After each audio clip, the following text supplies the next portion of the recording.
Hey, hi you guys, and welcome back to Through Evangelist's Eyes. My name's Rod Savala, and I hope you are getting encouraged to tell others the gospel. I hope you're getting ideas. I hope you're seeing what it's like in the public arena to proclaim Christ, and I hope it's helping. Hey, we are in Judges. We're starting Judges, and we're in chapter 1. And I titled this video, "Where Does Victory Come From?" Where does the love come from to reach out to strangers, to neighbors, to family? Where do the ideas come from to say, hey, how do I start this conversation?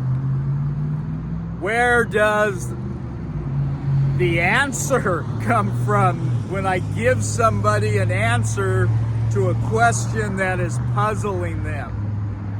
So again, the title of this is "Where Does Victory Come From?"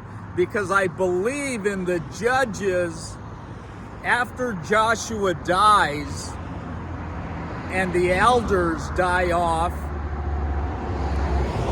Israel forgets, or they neglect reminding themselves where victory comes from. Let me read in Psalms 127. This is Psalms 127, verses 1 through 2. Unless, and you probably know this chapter, unless the Lord builds the house, they labor in vain who build it. Unless the Lord guards the city watchman keeps awake in vain. Okay, so Israel knows. They know what God could do. Now, did the elders, did the leadership up to Joshua, they were communicating, they were passing it on. But somehow there is a breakdown of communication. And suddenly Israel is sounding like someone who has forgotten where victory comes from. Let me read. It starts in verse 19, and maybe it starts in verse 11, where Caleb is saying, whoever takes this city, that he will give his daughter to. So he's kind of making a deal. You guys go in, take the city. And then, hi, good, thanks. And then, in verse 19, this one, I remember years back reading this and going, what? And I didn't catch it. I really didn't catch it. But listen in verse 19, now the Lord was with Judah, and they took possession of the hill country, but they could not drive out the inhabitants. Why? Because they had iron chariots. You know, the Lord is with you if you're a believer, and Judah even comes up with an excuse. We can't do it. They're too strong. They're iron chariots. Yep, God can't handle that. Really? Watch what happens. It starts snowballing.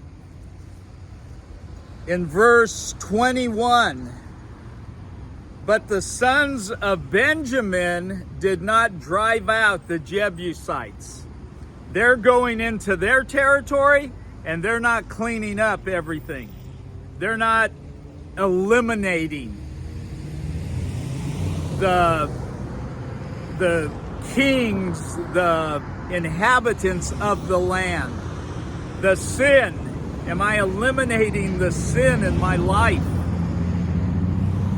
And then look in verse 27. Let me find it.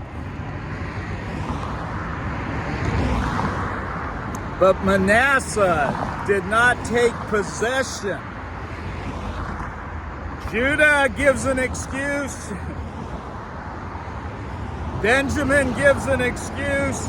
Manasseh gives an excuse. And then in verse 28,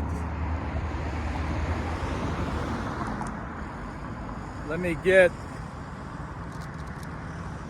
me find it. They did not drive them out completely again. And that is Manasseh. And then 29, Ephraim did not drive out the Canaanites. And then verse 30, Zebulun did not drive out the inhabitants. And then 31, Asher did not drive them out. Verse 33, Naphtali did not drive them out. And it seems like there's just this snowball effect of, I can't do it. I have a good reason. Iron chariots, too much for God. Don't let that happen in your walk. And I hope I am getting better at not letting it happen in my walk. We are going to fail when we're at our best, but let's not fail on things that we have learned, on things that God is teaching us. God has given us victory. He is the one that gives victory. Okay? So let's in our evangelism never forget that it is God who changes the heart of man. God does the drawing. We are announcing that He is here. He is offering to man to come, and He is drawing people. And the way you know He's drawing you is you're saying, yes, Lord, here I am. God bless you, and let's go tell somebody about how God gives victory, not us. God gives them victory to know Him. Okay? God bless you, and here we go.